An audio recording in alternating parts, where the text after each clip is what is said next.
Walking out to the greatest showman. Influencer boxing, popularized by the Paul brothers and KSI in the late 2010s, the space has evolved into an entire sub-industry in and of itself. Supported by an ever-growing fan base, a plethora of new boxing promotions and events springing up on a weekly basis, a cluster of content creators and influencers stepping inside the squared circle to prove their valor, the influencer boxing scene has never been more financially lucrative than it is right now, with Jake Paul estimated to have made an eye-watering $100 million in purses alone in just the last couple of years. But where there is success, there is always failure. And to the subject of today's video, iDubbbz, aka Anisa Jomha, and his wife Anisa Jomha, and their now former charity boxing event Creator Clash, the third iteration of which has recently been cancelled and brought about a shitstorm of backlash aimed towards its under fire organisers, the aforementioned Ian and Anisa. So what the hell has happened? Well, let's take a trip down memory lane and find out.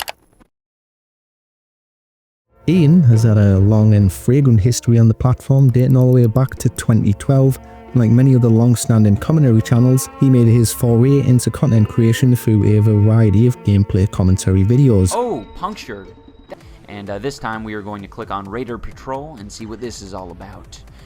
Alright. His early days on YouTube would be marred with mediocrity, as he would fail to capture a consistent audience, and much of this earlier content has now been erased from the annals of the web. From mid-2014 onwards though, Ian would take a more edgy tone, beginning with his Kickstarter crap series of videos. Yo, what's up guys, my name's Ricardo, and I'm involved with level organization and recuperation here at Panda Studios. The format would typically see Ian dismantling and critiquing a poorly thought out Kickstarter campaign or frivolous product from the popular crowdfunding platform, generally with a satirical undertone present. Needless to say, the format proved to be successful with the masses and it instantly elevated Ian to a newfound status. From this platform, he would initiate a range of new video series, including future channel staples such as Bad Unboxings and Epic Food Reviews, but it would be his magnum opus Content Cop series of videos which would truly solidify iDubbbz as a household name. Initially, Content Cop began in an unremarkable fashion, and Ian would target low-hanging fruit of the time such as reaction channels, food reviewers, who were already a common target of many of the quote-unquote exposed videos which were beginning to gain popularity back in 2015. This would all change on the 5th of May 2016, however, when iDubbbz released the now infamous Content Cop on the controversial Drama Alert host Keemstar. Alpha Bravo Niner, this is Wolf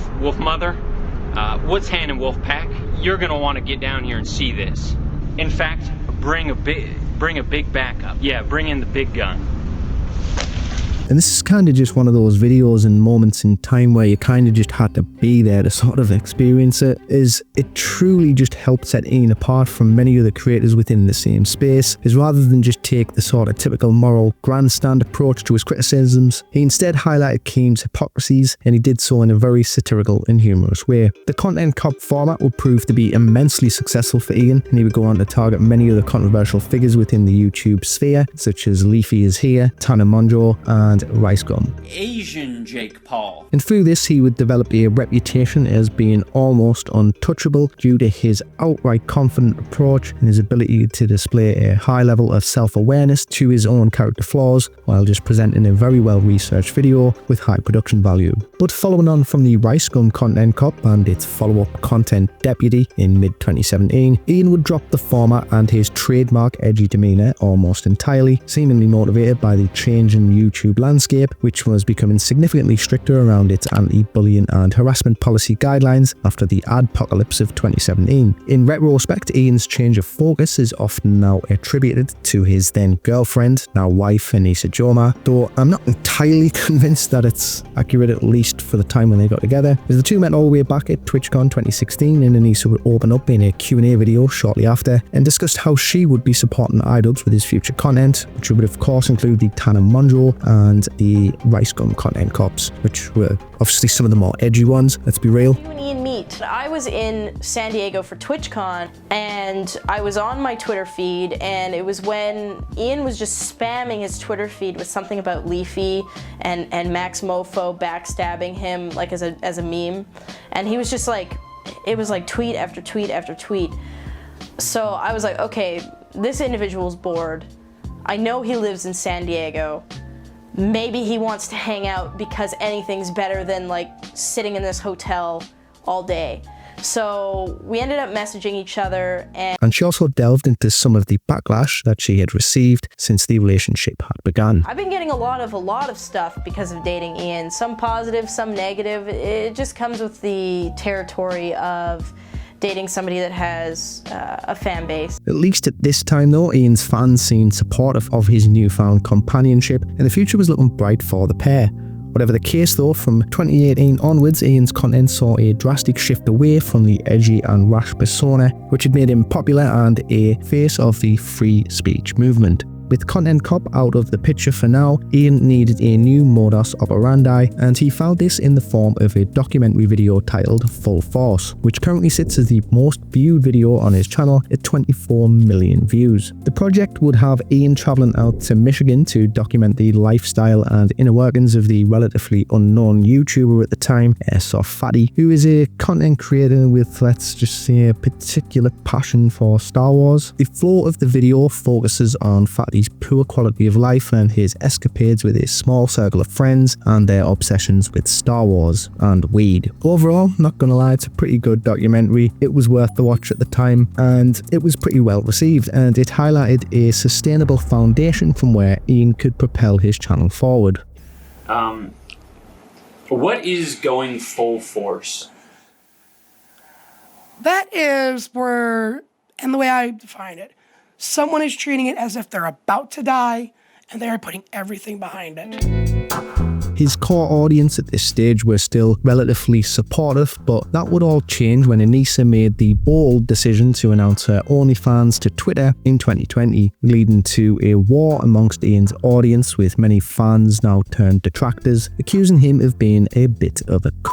In reality, I feel like what most people were actually getting at was just the influence that Anisa seemed to be having on Ian's character, with many suspecting his change in attitude and approach to content creation was likely due to Anisa's sway behind the scenes. Yes. Commentary YouTubers have no idea what it is to work a normal job. Ian, unfazed by the inflammatory backlash, would eventually respond to the situation in the now infamous video titled Sex Work, iDubbbz Complains. The world would be a much better place if people like Philip Bezos, I don't know if that's his son's actual name, but if Philip Bezos did OnlyFans, that would be a perfectly fine thing to do. This response did little to quell the outrage, in all honesty, and Ian would find himself victim to a mockery campaign on Twitter. Nonetheless, the situation eventually simmered down, and Ian got to work on a new project. Ice Cream Man wouldn't capture the same level of success as Full Force, as the subject Dax Flame lacked the charisma and charm of Fatty, and the backlash which had occurred during Anisa's OnlyFans drama was still smouldering in the background. Really depends on when they be able to be successful in our law school program. Y'all like Minecraft? But the project was by no means a failure, amassing an impressive 12 million views. Ian's next subject, however, would prove to be the format's downfall, as he set his sights on Sam Hyde, a controversial online figure who was known for his online trolling antics and his sketch comedy group $1 Million Extreme, which actually had a run on Adult Swim in 2016 in the form of $1 Million Extreme Presents World Peace. Despite being quite popular, it was cancelled after 4 months after its inception due to the group's connections to the alt-right. Fast forward 5 years and Sam Hyde's popularity had somewhat faded, and he likely saw the iDubbbz documentary as an opportunity to push himself back into the spotlight. It doesn't even matter. I think I probably kind of like overwhelmed him. He was on Twitter. He was on Twitter trying to line up fights with people. And I was like, yo, can you get me in there? Let me get a fight with Fantano. And I think I bothered him too much. Something like that. I wasn't like an asshole or anything, but I think I probably just texted him too many times. Anyway. Now, with Ian's previous subjects, Airsoft Fatty and Dax Flame, he had managed to maintain a strong element of control over the narrative, in part due to his superior intellect and the rapport he had established with the subjects during the production of the videos. Sam Hyde, on the other hand, was far more elusive, focused and socially adept, and he had a history of conducting and instigating elaborate trolling campaigns. He's even sometimes been compared compared to Ian from his 2016 days for their shared ability to use irony as a means to confuse their opponents and back them into a corner. To put it simply, Sam wasn't going to be manipulated or directed towards the narrative that Ian was hoping to present. After Ian had wrapped up filming Sam and his team, there was seemingly no video in sight. It quickly became obvious that things hadn't exactly gone according to the plan. These suspicions would be confirmed when Sam Hyde released his own version of the documentary, and it was discovered that Ian had been the victim of an elaborate gaslighting campaign.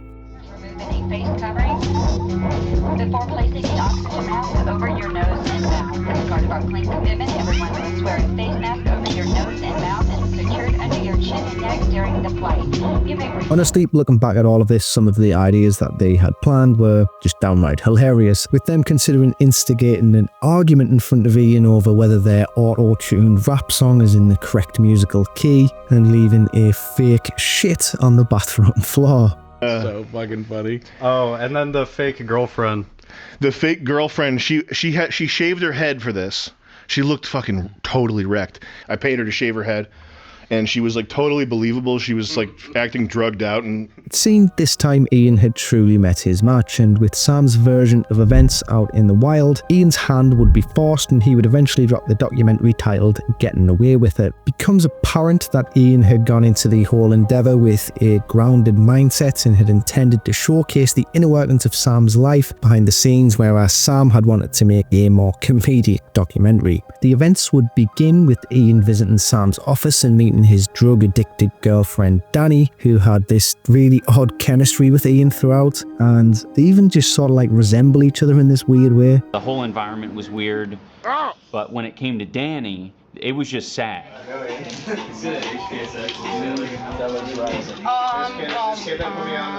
so yeah, if you just like stop smoking, your blood pressure goes like all the way down, can't you like give a hug, you know, like blood just stop flowing and you're pretty dry. Obviously, the audience would already mostly be in the know thanks to Sam Hyde's own video on the situation, but from Ian's perspective in the moment, he probably thought he was capturing some content gold. Needless to say, the gaslighting campaign ensued, and Ian was slingshot to an outdoor crack den for some boxing fun. The grand revelation would come in the form of this very awkward interview, which seemed to catch Ian just completely off guard, and it takes him a hot minute to realise what exactly is even going on. Well, my name is Gormedios, and I'm a 400-year-old vampire, but I actually appear to be 13. And it's quite frankly comedy gold. Ian, completely taken aback by the revelation, and you just clearly get the impression that he just isn't happy about the whole thing. The reaction as a whole wouldn't necessarily be overwhelmingly negative towards iDubbbz, as his fans had mostly seen the funny side of the situation, like Sam had predicted, but it definitely highlighted Ian's insecurities in a way that he'd never dealt with before, and he had been completely outmaneuvered by another YouTuber, for arguably the first time, at least in this way. He's donated around $5,000 to the Daily Stormer, which is a neo-Nazi website, and you don't really do that as a joke. This would mark the end of the documentary format on his channel. It seemed apparent that Sam had irked Ian and Anisa both, and he would prove to be a further nuisance to the pair as time went on. Ian and Anisa's next venture would see them embark on what his supporters say is a long-held passion of his, and his detractors say is an idea he in part stole from Sam Hyde, with that being, of course, influencer boxing. Whatever the case, Ian had been floating the idea of boxing Ricegum since around 2021, after Rice called him out on Drama Alert back in 2018. You really do, and the only person I could really think of, and I don't hate him, you know what I mean, at all, but I mean, he did drop like a 30-minute vid on me and just has a lot to say about me, and I feel like it would be really, really interesting if me and iDubbbz were to box. I think it would be interesting. And it's through this interaction that eventually Creator Clash originated, as in 2021, Ricegum would reach out to Anisa in a Twitter DM suggesting that Ian was hiding from him. Ian would respond to this in a video suggesting that the shoe was actually on the other foot. The boxing promoter and I reach out to Ricegum and we say, we're ready. We're ready to set up this event. And what does Ricegum do? He ghosts the boxing promoter repeatedly. He ghosts me repeatedly. And then when I finally am able to contact him, he says things like, oh, my neck is sore. The fight with Rice Gum would never actually materialise, however, with Rice stating on Drama Alert that he wasn't interested anymore. But Ian would eventually find a new opponent, and Creator Clash was officially announced for the 14th of May 2022. And the event itself was billed with over 20 fighters on the card, and some interesting and unique showdowns such as Dad vs Mark Watson from Game Grumps, Aaron Hansen and Harley from Epic Mealtime, and of course Ian versus Dr. Mike as the main event.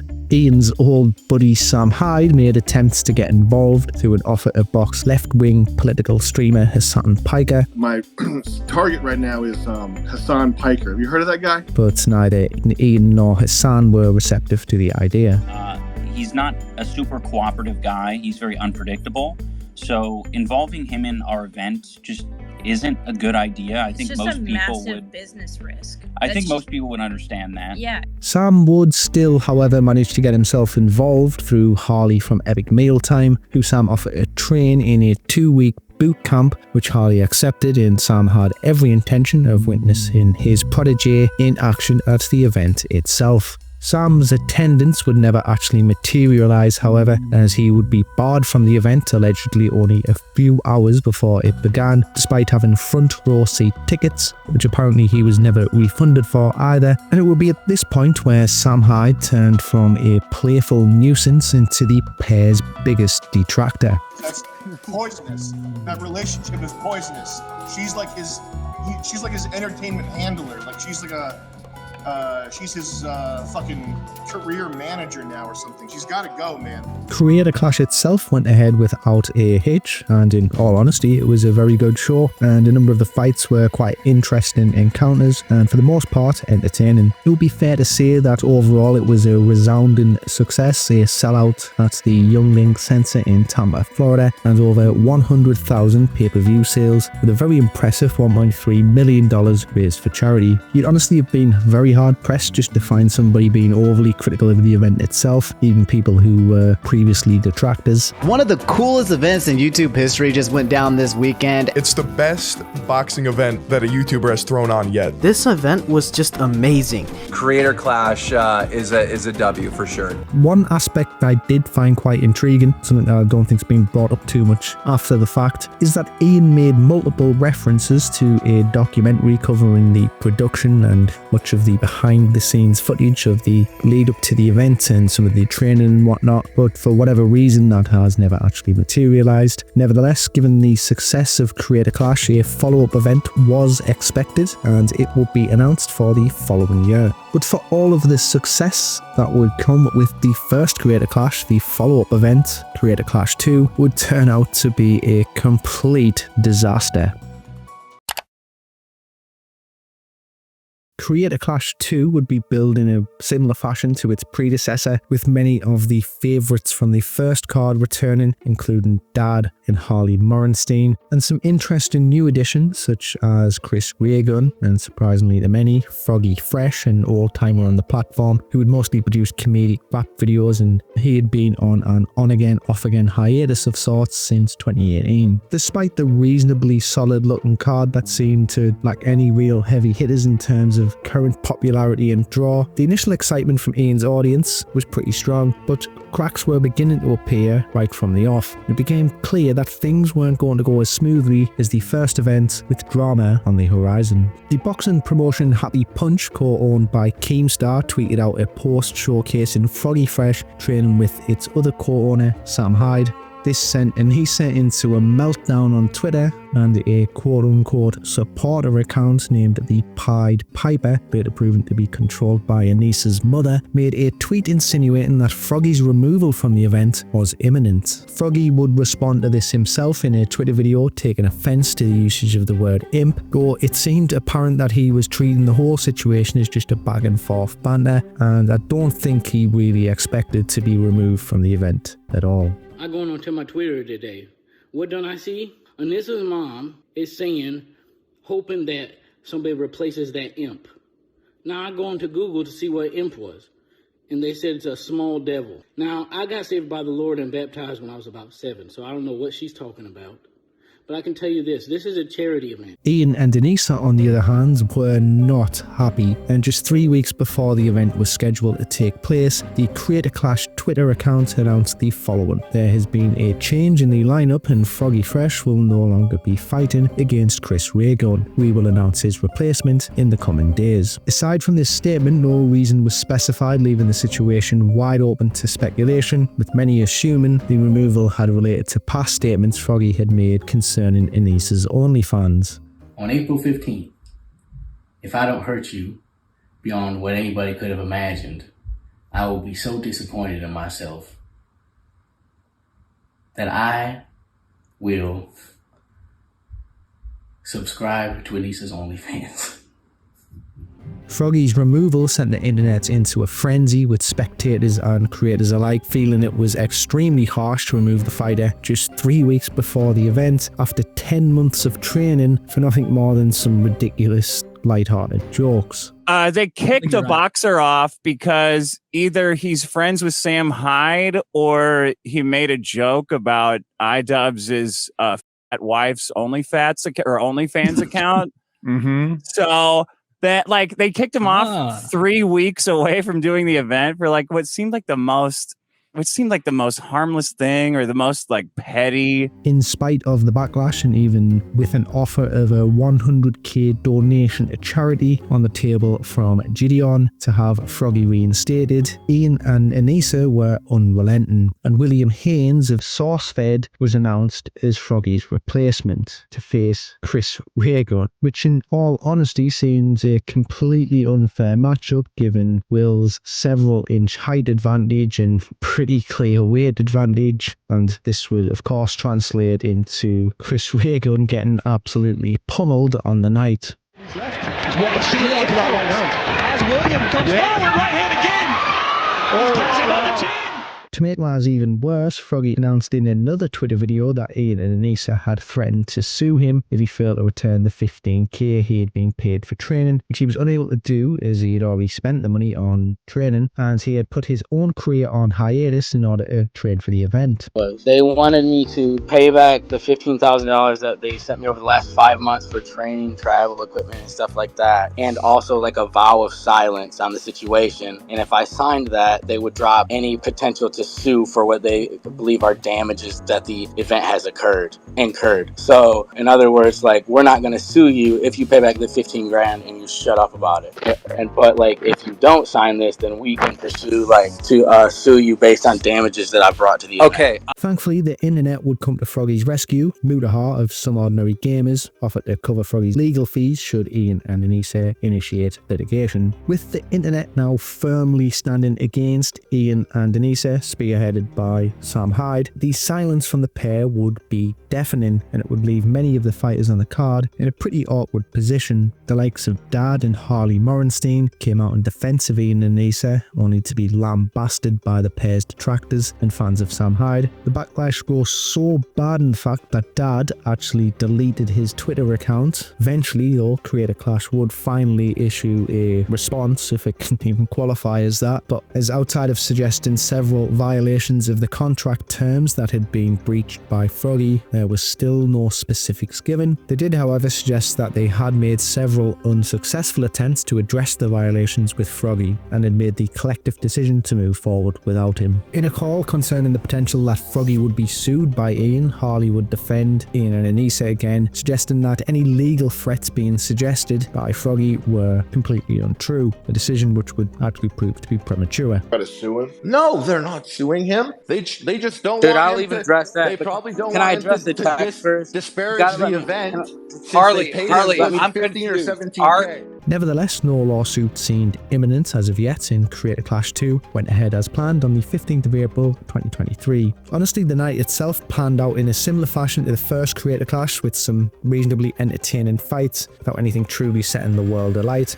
Despite Ian's 2+ years of boxing training by this stage, he would be unable to secure a win for himself. Now, on the surface, the event seemed to have performed similarly to the first one, but this time the much larger Amelie Arena stadium had been hired. The reality of the situation would become painfully clear, however, in the not too distant future, and it certainly wouldn't be good news. Before we get to that though, Ian would finally address the Froggy Fresh drama in a video where he weirdly spends half of the runtime talking about unrelated sex workers. He does, however, confirm that Froggy was kicked from the event for his association with Sam Hyde, and not due to any of the remarks he had made concerning Anisa. The main reason Froggy was kicked from the card was for collaborating with Sam Hyde.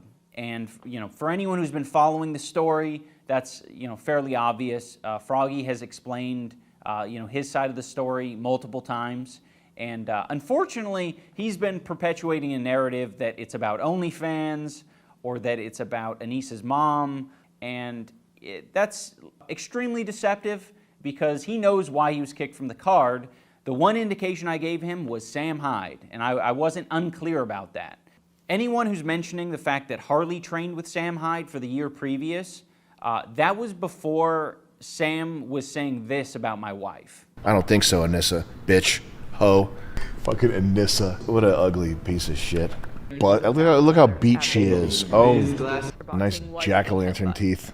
That's like I can't wait to see what she looks like when she's 32. Her teeth look like a pumpkin head.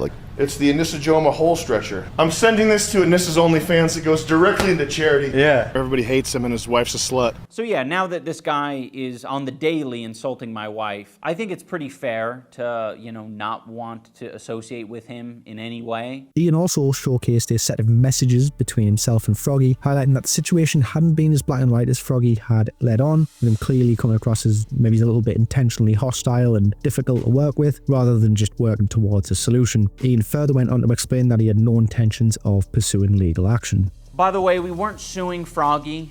We have no interest in going to court over $15,000. We wanted that $15,000 back, but, he wasn't giving it to us. So we have to leave it at that. We're not suing him. However, Froggy would respond to this on Twitter and provide a letter showcasing that a legal threat had definitely been hanging in the balance. Whatever the case, no litigation would ever come forth. Ian uploaded a video titled The Harsh Reality of Creator Clash 2, where to the surprise of many, he disclosed that the event had not performed nearly as well as expected, and it actually operated at a loss of over $250,000. For Creator Clash 2, despite it being a fun event, and despite good fights and a lot of creators sacrificing a lot of time, money, and energy, we lost $250,000 on the event.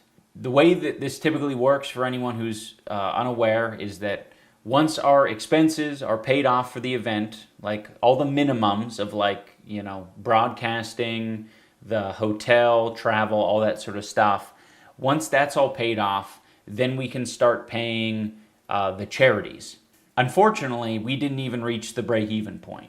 Now, it was abundantly clear that Ian and Anisa had grossly mishandled the running of the event, as many were left scratching their heads wondering how they had failed to return a profit from 50k pay-per-view sales, and clearly a large number of in-person ticket sales, judging by the photographs of the event. It was also questioned what the need was for giving each of the fighters 20k for training, especially given that it seemed unlikely all of the fighters had actually undergone 10 months of training, judging by their appearances on the night. Another point of contention was the fact that Ian had also bought out an entire luxury hotel for the fighters to stay in for 2 nights to process their trauma, which in all truth just seems a bit out of touch and ridiculous for a charity event. We also had events the day before the fight and the day after the fight, so that fighters and friends and family could come together and process their trauma. That was sort of paramount for me because the first year we did the fight and then I went to bed. I got the shit kicked out of me by Dr. Mike,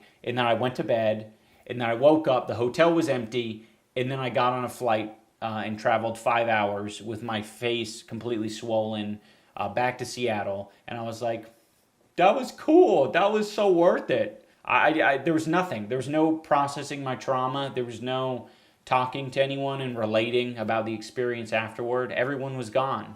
Interestingly, Anisa was silent on her end, despite being more than happy to previously take most of the credit for the management of the event. When things were looking a little sweeter, Ian would be left to pick up most of the flack. Overall, Creator Clash 2 has to go down as a massive failure, and if there was any saving grace, it would be in the 24-hour live stream where Ian was at least able to raise just shy of $170,000 for charity, while that would still be a far cry from the 1.2 million raised the previous year for Creator Clash 1, or even the 250k they'd lost for Creator Clash 2. Many were now left wondering whether a Creator Clash 3 would ever materialise at all. With the complete mishandling of Creator Clash 2 by Ian and Anisa, they had now been left with a bitter taste in their mouths. To the surprise of many, Creator Clash 3 will be announced on the 29th of January 2025 on Twitter, followed by an announcement video on iDubbbz's main channel.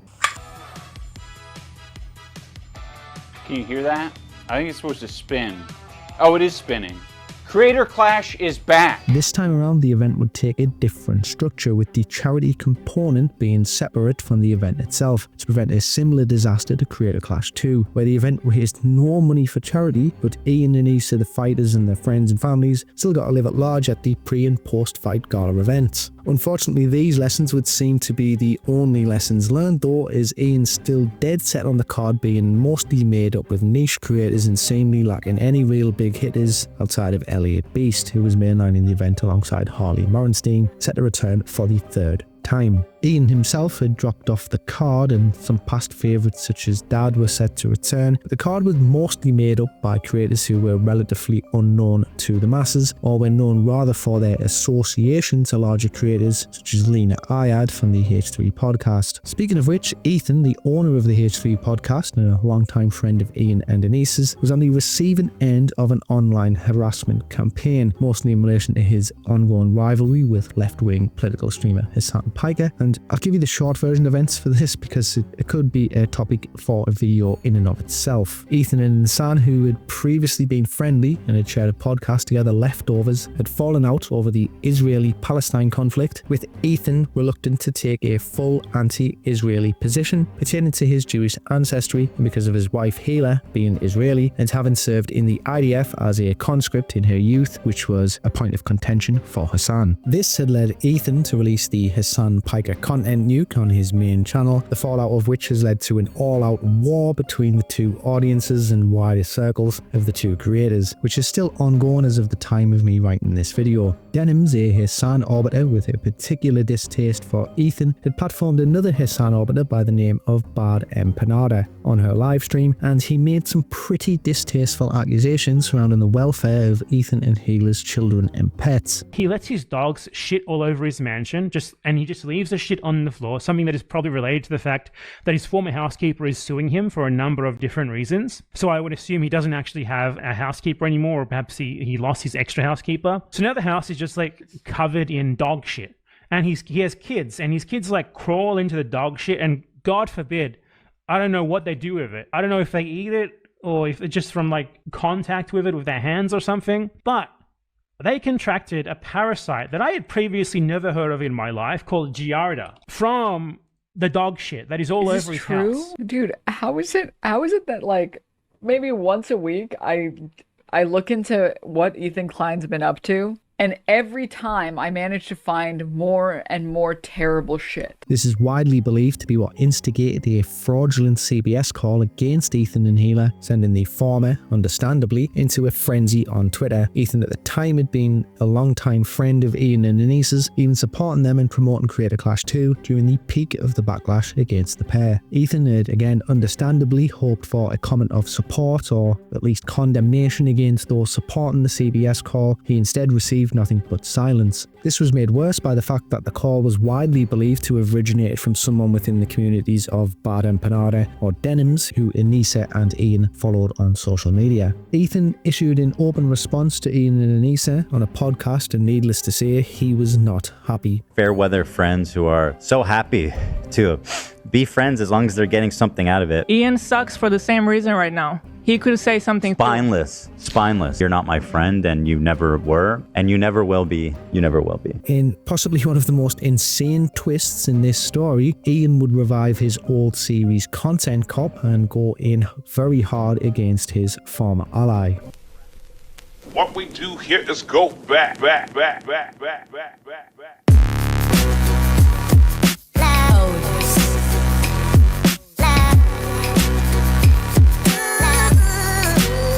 This wouldn't just be a hit piece either, it would be the ultimate betrayal, as Ian would team up with Hassan Piker and Denims for a segment in the video.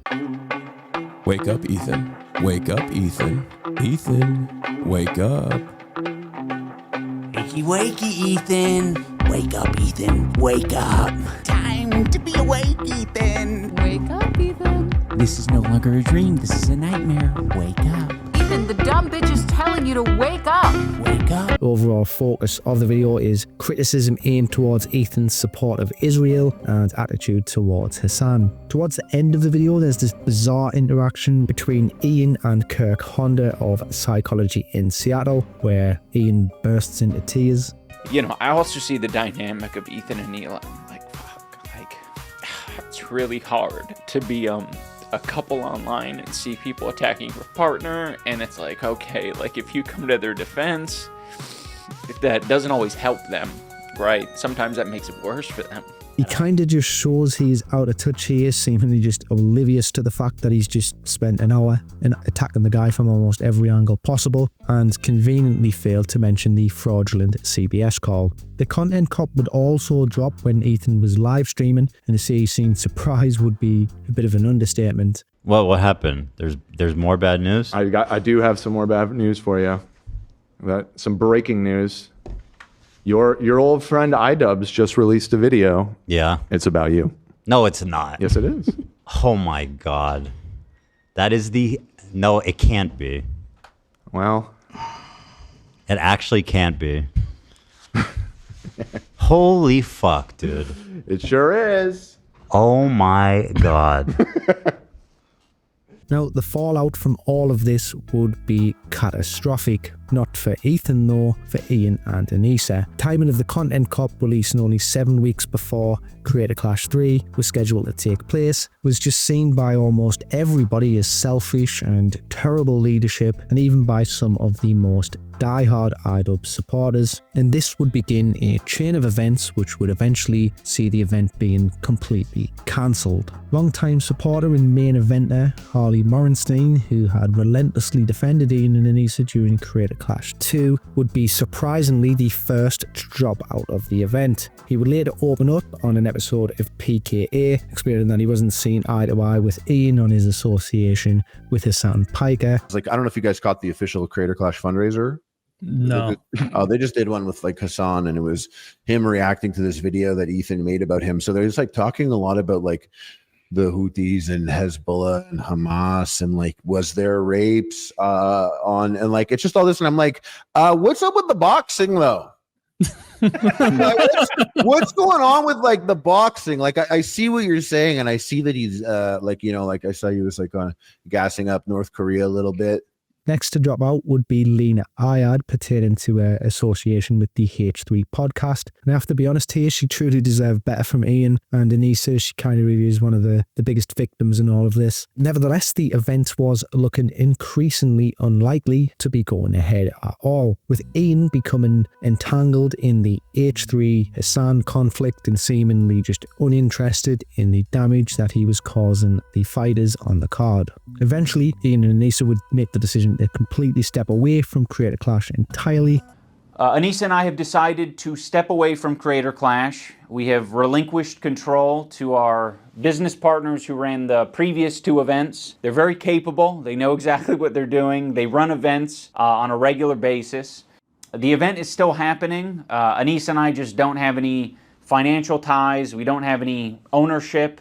We are, you know, I think just going to be known as the founders This honestly just comes across like they were completely just abandoning the event, trying to relieve themselves of all of the accountability right when the whole thing was in tatters. To make matters worse, it would be discovered that the pair had planned to exert 34% of the profits should the event actually return a profit, which Ian himself confirmed in a Reddit post. Next to drop out was LA Beast, leaving the event without their main event, and it was looking increasingly unlikely that Creator Clash 3 was ever going to take place. Dad would actually come out and explain that things had been postponed until October, whilst the new organisers replaced the missing fighters on the card. Eventually though, further fighters would drop out, and on the 7th of July, a statement would be released confirming that the event would be cancelled, that those who had purchased tickets would be receiving a refund, any additional funds raised would be distributed to charity. Dad, who had previously relentlessly supported Ian and Anisa even through most of this, would finally come out in a video and disclose that things had been a complete mess behind the scenes, with Ian just unwilling to take advice and the event seemed doomed from the get-go due to complete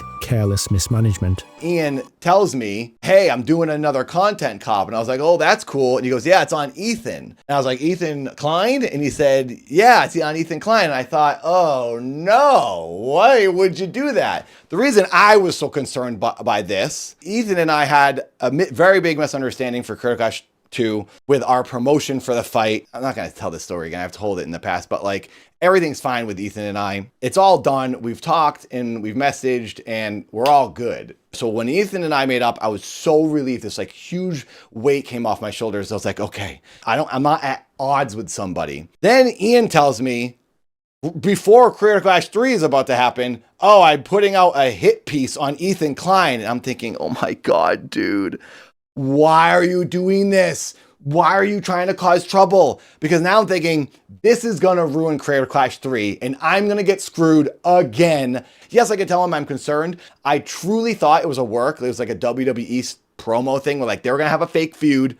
They were going to make up right before Creator Clash 3. Genius promotion. I watch a lot of wrestling though, so I probably was thinking incorrectly because that wasn't the case. And with that, Creator Clash is no more. Well, at least not for now, as there has been a bidding war going down on Twitter, with Keemstar and Ethan Klein both allegedly interested in acquiring the rights to Creator Clash. That will be an interesting turn of events. For Ian and Anisa, however, the fallout has been cataclysmic. Both of their reputations are in complete tatters now.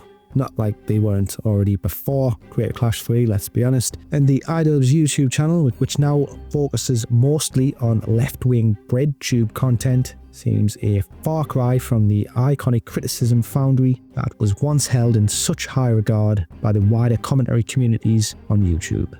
And well, that brings us to the close of this video. Let me know in the comments down below if you've enjoyed it. Had a lot of fun making this one, working on a bunch more projects which are coming up very soon, so be sure to subscribe to the channel. It really does help us out a lot. And there's nothing else more to say.